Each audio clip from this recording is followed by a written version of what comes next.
Isaías 40, verso 28, eu quero falar sobre força. A força de Deus.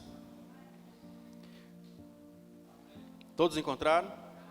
Não sabes, não ouviste que o eterno Deus, o Senhor, o Criador dos fins da terra, nem se cansa, nem se fadiga? Não se pode esquadrinhar o seu entendimento. Faz forte o cansado e multiplica as forças ao que não tem nenhum vigor. Os jovens se cansam e se fatigam, e os moços exaustos caem. Mas os que esperam no Senhor renovarão as suas forças. Sobem com asas como águia, correm e não se cansam, caminham e não se fatigam. Amém? Graças a Deus, queridos, quero falar sobre a força que vem de Deus. Esse texto fala justamente de um Deus que faz forte o cansado, e diz o texto que Ele multiplica as forças àquele que não tem mais nenhum vigor. Portanto, o texto também diz que os jovens, eles se cansam, às vezes alguns caem, exaustos. Cadê os jovens aí? Ó, cuidado, se não tiver com Deus, os velhinhos passam na frente, né? Os que esperam no Senhor, a palavra diz que eles renovarão as suas forças. Não trata-se da sua idade, trata-se do Deus que está na sua vida. Amém? Então, a nossa força vem de Deus. Você pode declarar isso bem forte? A nossa força vem de Deus. Perceba, Abraão, com 318 homens, a Bíblia diz que Abraão ele vai vencer 4 reis com seus exércitos. Eu quero que você fique muito bem, preste muito bem atenção. Abraão, com apenas 318 homens, ele vai vencer um rei ou 4 reis com seus exércitos. A Bíblia diz que, eu preguei aqui quarta-feira passada, né? Gideão, com apenas 300 homens, ele vai vencer um exército inumerável. Põe em retirada um exército inumerável. A Bíblia diz que Sansão, com apenas uma queixada de jumento, ele feriu 1000 homens sozinho. Davi, com a pedra e uma funda, ele derruba um homem 3 vezes mais forte do que ele. Eu pergunto para você, de onde vem essa força? Não tem como dizer que Abraão venceu 4 exércitos, com apenas 318 homens. Não tem como dizer que Gideão conseguiu vencer um exército de um número que não podia nem numerar, com apenas 300 homens. Não tem como você dizer que não foi Deus que agiu na vida de Sansão, quando ele derrotou sozinho 1000 homens, sem arma, com apenas uma mandíbula, um osso na mão. Isso quer dizer que a força pela qual operava na vida desses homens não era outra senão a força de Deus. O escritor aos Hebreus vai dizer o seguinte: faltar-me-ia tempo, contando de Gideão, de Baraque, de Sansão, de Jefité, Davi, Samuel, dos profetas, os quais pela fé venceram reinos, praticaram a justiça, alcançaram promessas, fecharam a boca dos leões, apagaram a força do fogo, escaparam a fio da espada, da fraqueza tiraram forças, na batalha se esforçaram e puseram em fugida os exércitos dos inimigos. Pela força do Senhor, eles operaram tamanha proeza. Então a verdade, irmãos, é que não existe homem forte. A verdade é que não existem homens, e quando falo homem e mulher. A verdade é que não existe homens fortes. O que existe, na verdade, são homens enviados e respaldados por Deus. Não trata-se da nossa força, trata-se do Deus que habita em nós. Ou seja, o que existe são homens cheios do Espírito Santo. Tem alguém com esse Espírito na sua vida aí? O que existe não é um homem diferente dos demais. Todos nós que estamos aqui, nenhum de nós teríamos forças, talvez, para chegar até mesmo onde já estamos hoje. Na verdade, a força que tem operado na nossa vida é a força que vem do Senhor. Por isso que a Bíblia diz: mas recebereis poder, força, ao descer sobre vós o Espírito Santo. Quando nós recebemos o Espírito Santo, essa força de Deus, ela é ministrada na nossa vida. Então a força de um homem está, na verdade, no seu propósito, na sua missão. Porque a sua força, meu querido, é determinada por aquele que te enviou. A sua força é determinada por aquele que te comissionou. Tanto que isso aqui é importante, irmãos. A nossa força, ela é determinada por aquele que nos envia.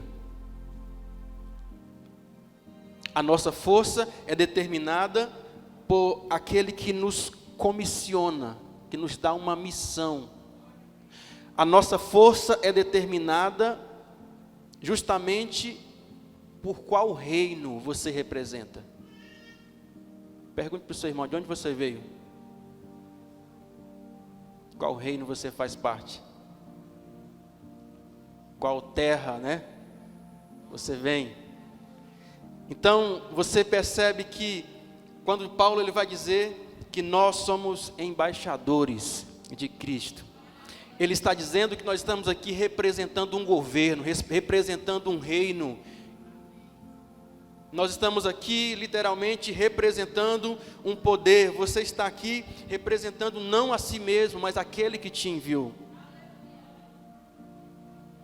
Então a nossa força, ela é determinada por aquele que nos envia.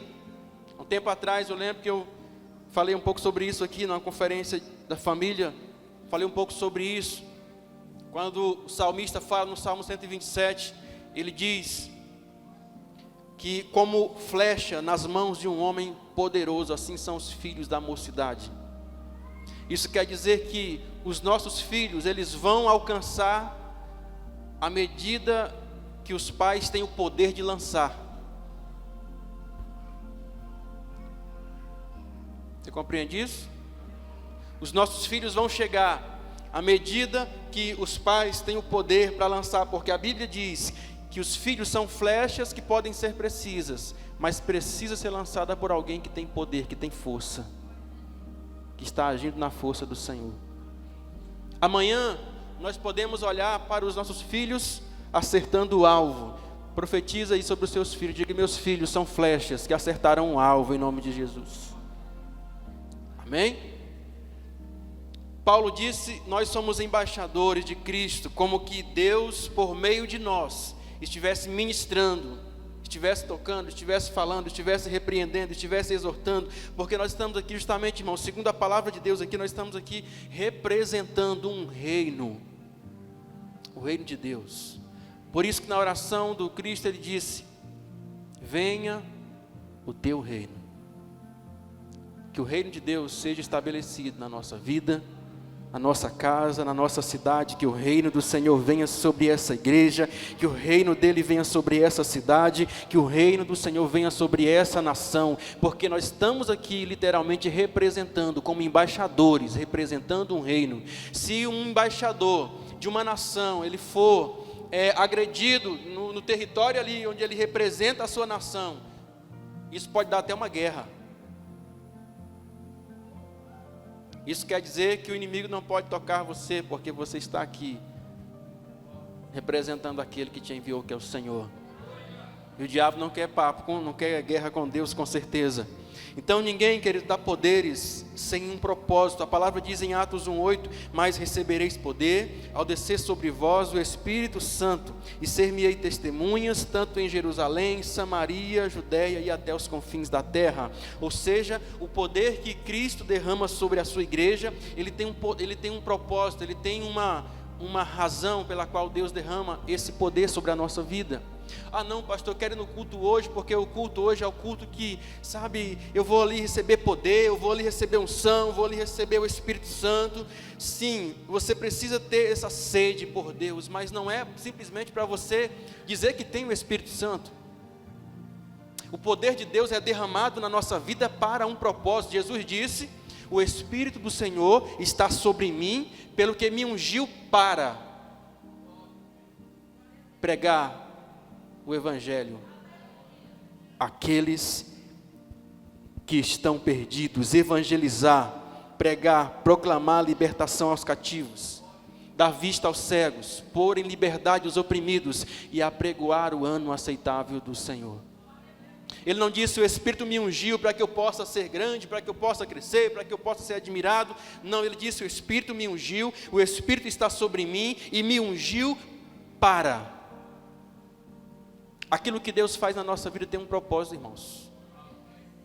Você não está aqui hoje, você não está aqui no culto que você vem, você não está aqui simplesmente para você receber algo aqui, e é uma coisa simplesmente que sirva para você, não. O que Deus derrama na minha, na sua vida, a força ministrada, ela tem um propósito, porque todo poder sem propósito é o mesmo que a autodestruição. O poder que Deus derrama na nossa vida tem um propósito.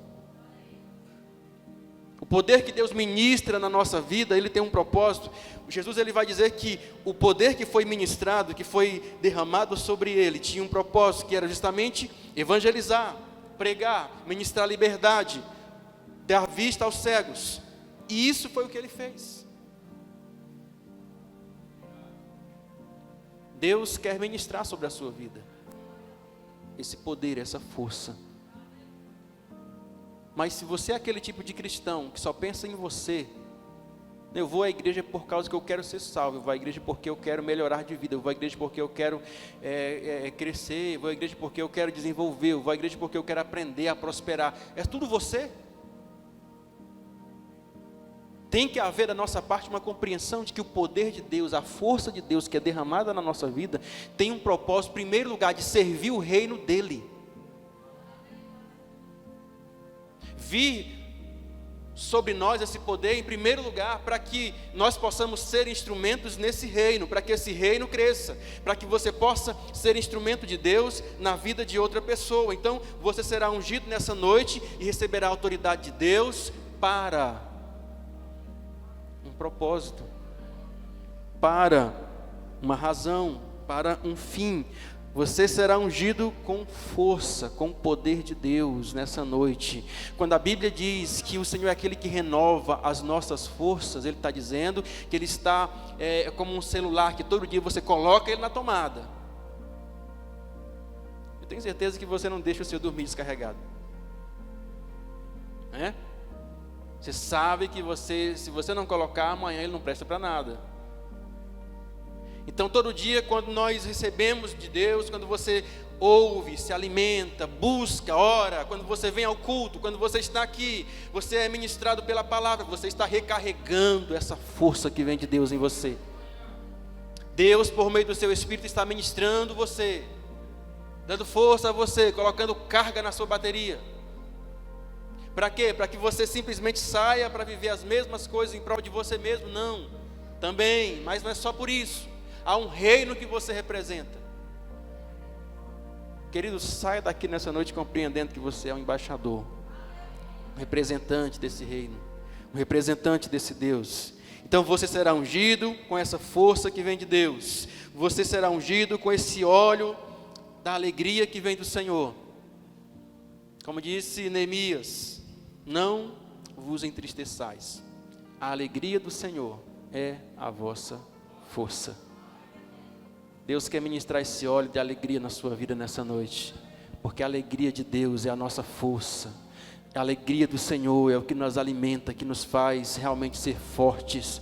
Irmãos, a questão não é não passar por lutas ou problemas, a questão é o entusiasmo com que nós vivemos a nossa vida, a questão é a alegria que nos toma, a alegria que nos invade, é isso que muda completamente a nossa vida. Então, eu quero fazer uma oração por você aqui hoje, para que você seja ministrado com essa alegria que vem de Deus, com esse óleo que vem da parte do Senhor, ministrando, ungindo você com essa alegria que vem do céu. Por quê? Porque é aí onde você será ministrado por essa força. A alegria do Senhor é a nossa força. A alegria do Senhor é a nossa força. Samuel disse a Saul: o Espírito do Senhor se apoderará de ti, e profetizarás, e tu serás mudado em outro homem. Olha essa palavra. Samuel é mandado para ungir a Saul, primeiro rei da história de Israel. E a Bíblia diz que quando ele encontra com Saul, ele vai dar essa palavra para Saul. Saul não foi preparado, Saul foi uma pessoa escolhida de forma aleatória. O povo realmente queria um rei como Saul. Deus então manda Samuel ungir Saul, e quando ele encontra Saul, ele vai dizer: Saul, você vai encontrar um grupo de profetas e você vai profetizar com eles. O Espírito do Senhor se apoderará de ti, você vai profetizar, e a partir desse dia você será transformado em um outro homem. Por quê? Porque o Espírito de Deus se apoderou da vida de Saul. Nós precisamos compreender uma coisa, querido. Nós não podemos pedir força para Deus antes de pedir que Ele nos faça entender o nosso propósito. Força sem compreensão do seu propósito é o mesmo que autodestruição. Perceba que muitas pessoas é só prosperar que elas mesmas se autodestroem. Por quê? Porque recebe força, a força da prosperidade, sem entender o propósito de Deus na vida dele. Quando você prospera, Deus está dando poder a você. Quando você cresce, seja em qual for a área da sua vida, Deus está dando poder a você. E poder sem propósito, poder sem compreender o seu propósito, é o mesmo que autodestruição. Se alguém entregar para você uma granada, você sabe manusear ela? De repente você vai pegar ela, vai se embananar todinha ali, ela vai explodir na sua mão. Por quê? Porque primeiro você tem que entender o propósito. Então, Saul, ele foi ungido como rei, e Saul foi cheio do Espírito, e a Bíblia diz que ele foi transformado em outro homem, um homem forte, porque agora o Espírito habitava em Saul. Mas Saul não conhecia o poder que ele habitava. Deixa eu perguntar, você conhece aquele que te habita? Você conhece aquele que habita você? Ou você não é habitado por ninguém? O Espírito do Senhor deve habitar na nossa vida, deve morar em nós. Saul não conhecia aquilo que recebeu, o Espírito de Deus. Então você precisa conhecer a origem da sua força. De onde vem a sua força? Porque, irmãos, quando você sabe de onde vem a sua força, você não vai, às vezes, ser intimidado a começar algo olhando para você. Por vezes nós desistimos de iniciar certas coisas porque nós olhamos para nós e falamos: será que eu vou conseguir mesmo isso aqui, meu Deus? Entenda, não é você, é o poder que vem do alto na sua vida, é o poder que Deus ministra na sua vida. Se Deus deu uma palavra a você, para você iniciar algo, faça isso, inicia, mas não confiando na sua força, no seu poder, mas na força, no poder que vem de Deus. Então Saul, ele não conhecia aquele poder, né, o Espírito que ele havia recebido, e essa era a grande diferença entre Saul e Davi, porque o fracasso de Saul e a ascensão de Davi fala justamente da presença e da ausência do Espírito de Deus. Escute só isso aqui. O fracasso de Saul e a decadência e a ascensão de Davi, melhor dizendo, é determinada justamente pela presença e pela ausência do Espírito Santo. A Bíblia diz que quando Deus ungiu Davi, o Espírito de Deus tomou Davi. E no versículo seguinte diz: e o Espírito do Senhor deixou Saul. Perceba que a ausência do Espírito na vida de Saul fez ele começar a ser atormentado. Querido, nós temos falado muito sobre isso aqui na igreja.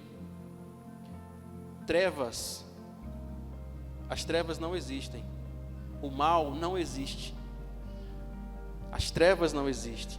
O que existe é a ausência de luz. O mal não existe, o que existe é a ausência do bem. Quando o Espírito deixou a vida de Saul, automaticamente ele se tornou uma pessoa mau. Por quê? Porque ele começou a ser habitado por demônios, atormentado por demônios. Então você percebe que na vida de Saul, ele não compreendeu a força que recebeu, e quando Davi foi ungido, o Espírito Santo tomou a vida de Davi, e quando Davi pecou, ou melhor, quando Saul pecou, você percebe que a preocupação de Saul, quando ele pecou, não foi em se arrepender e buscar o Senhor. A preocupação de Saul, ele disse assim para Samuel: Samuel, eu pequei, honra-me agora perante os anciãos do povo e diante de Israel. A preocupação de Saul não estava em agradar a Deus, em pedir perdão realmente a Deus. A preocupação de Saul, quando ele peca, é simplesmente em ser honrado diante das pessoas, porque as pessoas o conheciam como um grande rei, e agora diante do seu fracasso, da sua decadência, ele estava preocupado com a sua imagem. E a Bíblia diz que olha a diferença de Saul para Davi, irmãos. Quando Saul peca, Saul ele vai dizer o seguinte: me honra diante dos anciãos, falando para Samuel. Mas quando Davi peca, o Salmo 51 é uma oração de Davi, logo após ele ter pecado. E no Salmo 51, Davi, entre tantas coisas, Davi vai fazer um pedido para Deus no versículo 11. Ele vai dizer o seguinte: não me lances fora da tua presença, e não retires de mim o teu Santo Espírito. O que você entende? Qual é a preocupação de Davi? Em algum momento Davi disse assim: Deus, Samuel, sabe, vai comigo ali diante do povo, me defende, ou Natan, né, me defende diante do povo. Não, Samuel, Davi simplesmente se prostra diante do Senhor, e ele disse: Deus, pequei contra ti, somente contra ti pequei. E ele vai dizer: olha, eu peço ao Senhor uma coisa, não retires de mim a tua presença, não retires de mim o teu Espírito, porque ele sabia que a força que habitava nele não era dele, mas do Espírito que habitava a vida dele. Queridos, se você quiser ver uma pessoa entrar em decadência, basta o Espírito de Deus deixar essa pessoa. E você veio aqui nessa noite para ouvir isso. Você está onde está pelo Espírito de Deus, que tem ajudado você, que tem fortalecido você, que tem estado na sua vida, que tem abençoado você. A sua força não vem de você, a sua força vem daquele que habita em você. Portanto, Saul, ele ele entendeu, ou ele não entendeu que o Espírito, havia deixado a vida dele, e ele estava preocupado com a sua reputação, com a sua imagem. Mas dentre tantas coisas, na oração de Davi, ele vai pedir que o Espírito de Deus não seja retirado da vida dele, porque Davi sabia que a sua força vinha do Espírito Santo. Quando ele vai lutar contra Golias, ele disse o seguinte: tu vens a mim com espada e com lança e com escudo, porém eu vou a ti em nome do Senhor dos Exércitos. Hoje mesmo o Senhor te entregará nas minhas mãos, ferir-te-ei, tirar-te-ei a cabeça, e toda a terra saberá que há Deus em Israel. Davi está aqui proferindo essas palavras para quem? Para Golias. Golias chega desafiando, com aquela confiança ali no seu tamanho. E Davi chega e diz: Golias, eu não vim aqui lutar com você na minha força, mas eu vim aqui, eu vou a ti em nome do Senhor dos Exércitos, a quem você tem afrontado, o Deus de Israel, e hoje mesmo o Senhor te entregará nas minhas mãos. Sabe que você possa orar essa oração aos seus inimigos, dizer para eles: hoje mesmo o Senhor te entregará, hoje mesmo o Senhor te entregará nas minhas mãos. Pastor, não tenho inimigos? Tem, todos nós temos. A palavra diz que a nossa luta não é contra a carne, não é contra sangue, mas nós temos que lutar diariamente contra principados, potestades, poderes que dominam as regiões celestes. Há batalhas sendo travadas e você precisa compreender que você tem um inimigo, mas também que você tem um Deus que te fortalece, que é na sua vida, que tem fortalecido você, e que como Davi, por mais que às vezes nós nos vemos, nos enxergamos pequenos, mas nós sabemos que temos um Deus que é grande na nossa vida. Há um Deus que é grande na nossa vida. Davi, ele estava ali confiado não na sua força, mas na força do braço do Senhor. O Salmo 28, que é também um salmo de Davi, ele diz o seguinte: o Senhor é a minha força, o meu escudo. O Senhor é a força do seu povo. Você pode dizer essas palavras nessa noite? Diga: o Senhor é a minha força. Não, diga forte: diga: o Senhor é a minha força, o Senhor é o meu escudo. Diga: o Senhor é a força do seu povo. Amém? Ele é a nossa força, meu irmão.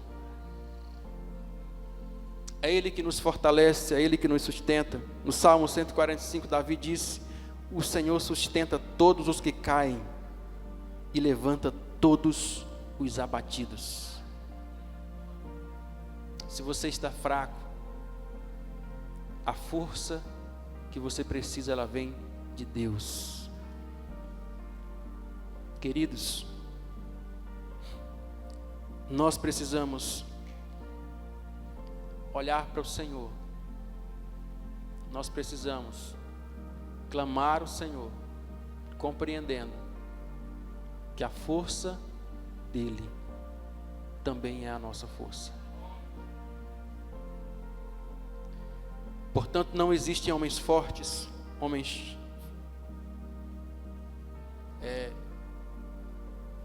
vitoriosos. Na verdade, são homens cheios de Deus. E dentro dessa perspectiva, eu gosto daquilo que Tiago fala no capítulo 5, verso 17. Ele diz assim: Elias era homem sujeito às mesmas paixões que nós, e orando pediu que não chovesse por 3 anos e 6 meses, e não choveu sobre a terra. E orou outra vez, e os céus deu a chuva. Tiago está aqui fazendo uma reflexão, dizendo que Elias, ele não era um homem mais forte do que eu, do que você. Ele não era um homem diferente de mim e diferente de você. Elias era um homem como eu e como você. Elias, apesar de ser como eu e como você, a Bíblia diz que Elias ora por 3 anos e 6 meses, não chove, porque Elias orou. Depois ele ora novamente e Deus abre os céus e envia a chuva. Então Tiago está dizendo: não existe super-homem, existe um Deus grande que há no céu e que é por nós.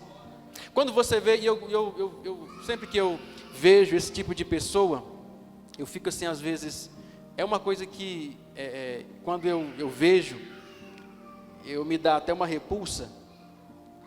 Quando eu vou em igrejas, por exemplo, e eu vejo pastores querendo ser anjo, eu vejo pregadores, sabe, só falta querer dizer que ali é, queridos, menos. Todos nós somos seres humanos. Todos nós somos seres humanos, sujeitos às mesmas paixões. Eu faço sempre questão de dizer isso aqui. Um dia eu estava falando com alguém, não recordo o que era o assunto, e essa pessoa falou: mas pastor, você é pastor. Eu falei: uai, sou pastor, mas antes de ser pastor eu já era homem. Então, queridos, nós precisamos ter firme na nossa mente que não existe super-homem. Existe um Deus grande na nossa vida, grande, sabe? Portanto, a ordem de Deus é: diga o fraco, sou forte. Paulo vai dizer: posso todas as coisas naquele que me fortalece. Você pode completar? Posso todas as coisas. Não, você pode ficar melhor, não pode? Não, posso todas as coisas. naquele que me fortalece. Porque nós podemos sim, mas não é na nossa força, não é no nosso poder, é na força do Senhor. Por isso Jesus disse para Paulo: o meu poder se aperfeiçoa na sua fraqueza. Irmãos, por isso que a Bíblia diz, esse mesmo texto, não foram muitos os nobres que foram chamados. Não são muitos os sábios e inteligentes segundo o mundo que são chamados. Geralmente quando você vê uma pessoa muito usada por Deus, veio lá do pó. Porque quando alguém já quer chegar diante de Deus, se achando grande, na verdade não serve para Deus.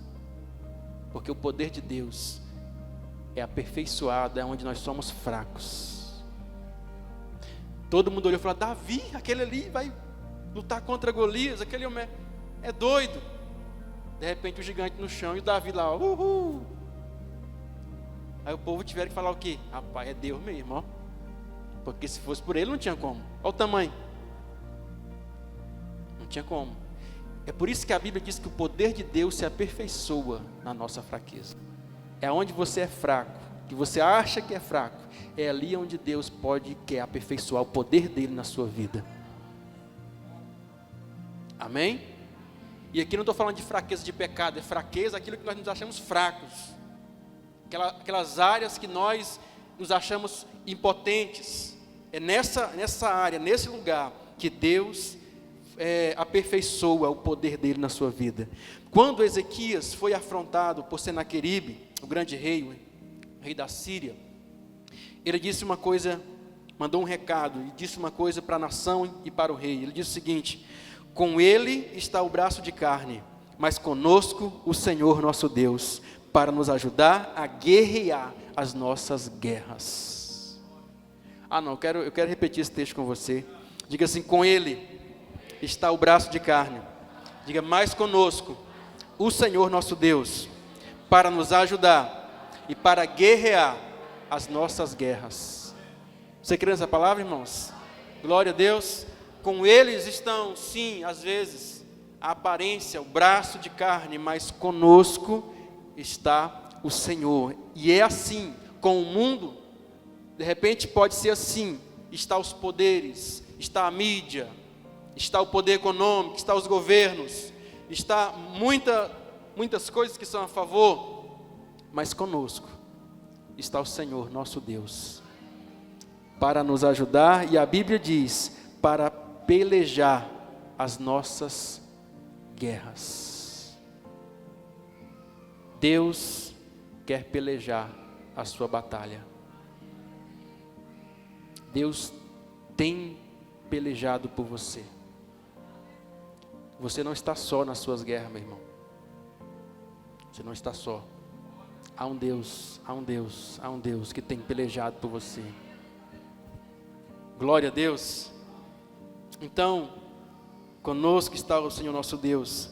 Eis que você está do lado que vai vencer, do lado que já venceu. Tetelestai, está consumado, né? Então, como disse Paulo aos Romanos, se Deus é por nós, quem será contra nós? Jesus disse: eis que vos dou poder para pisar em serpentes, escorpiões e toda força do inimigo, e nada, absolutamente nada, vos fará dano algum. Ontem alguém falou a respeito da vacina, não sei quem falou sobre isso, não estou recordando mais. Possivelmente a vacina será obrigatória, tal. Aí os irmãos que não querem tomar falaram assim: e agora? Como é que faz? Agora você recorre à Bíblia, que diz: se tomar alguma coisa mortífera, não lhes fará dano algum. Não estou aqui fazendo apologia nem contra nem a favor, a vida é sua, tome se quiser e não tome se não quiser também, a vida é sua. Mas se você tomar e não confiar, há uma promessa que diz que ainda que nós tomássemos veneno, o nosso Deus é aquele que nos guarda, nos livra. Amém? Então, queridos, nós estamos aqui nessa noite diante de um Deus que quer nos dar força, que quer nos fortalecer. Deus disse para Gideão: Gideão, vai nessa tua força e livrarás a Israel das mãos dos midianitas. Porventura não te enviei eu? Olha a razão pela qual Deus está enviando Gideão, dizendo que ele vai vencer. Porventura você está indo sozinho?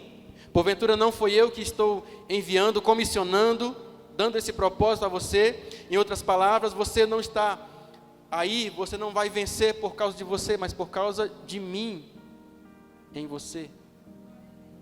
Da força que há em você, da minha parte. Sabe, esse é o nosso segredo, meu irmão. A força de Deus que habita em nós. Não conte seu segredo para qualquer pessoa, como fez Sansão, né? Porque o mundo, as Dalilas, né? Sem querer fazer menção a você, viu, Dalila?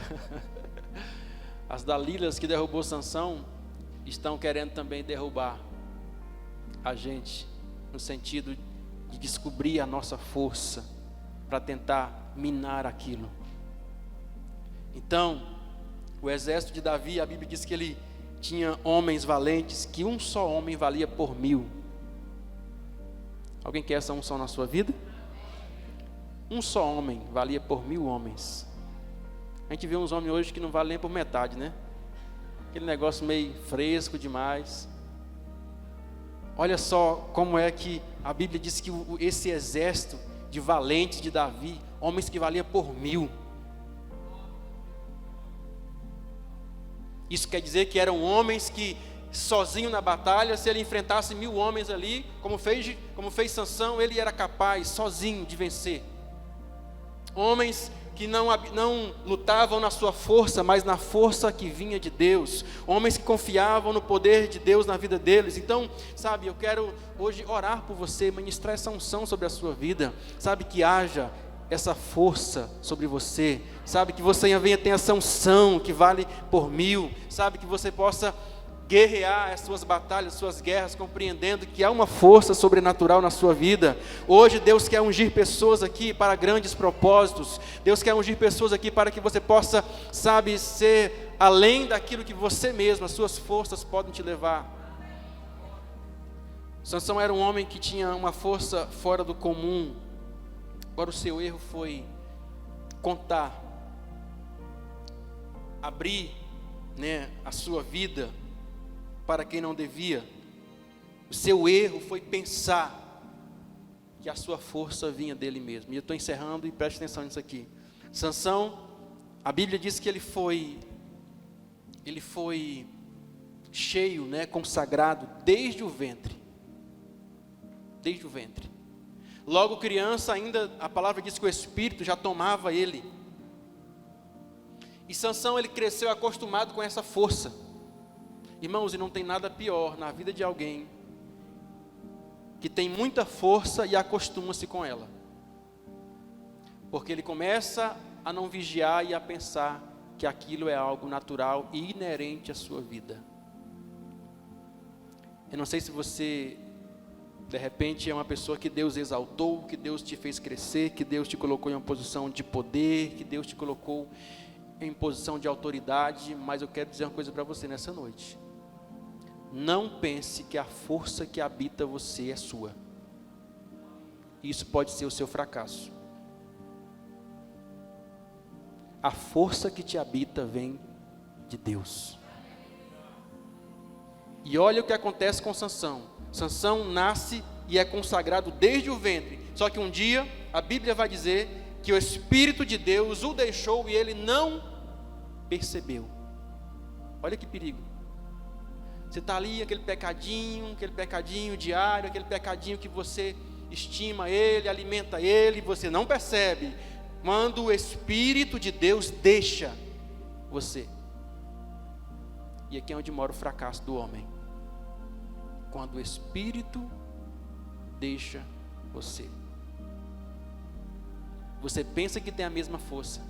Você pensa que permanece sabendo como sair dos problemas. Você pensa que está do mesmo jeito. A palavra diz que Sansão, essa é a palavra usada. Sansão brincava com a força. Então ele deixava que amarrassem ele. E aí um dia Dalila vai e amarra ele novamente ali com aqueles homens. E a palavra diz que de repente ela grita, lá vem os filisteus, e ele agora diz assim, agora eu vou quebrar as cordas de novo, como eu sempre fiz.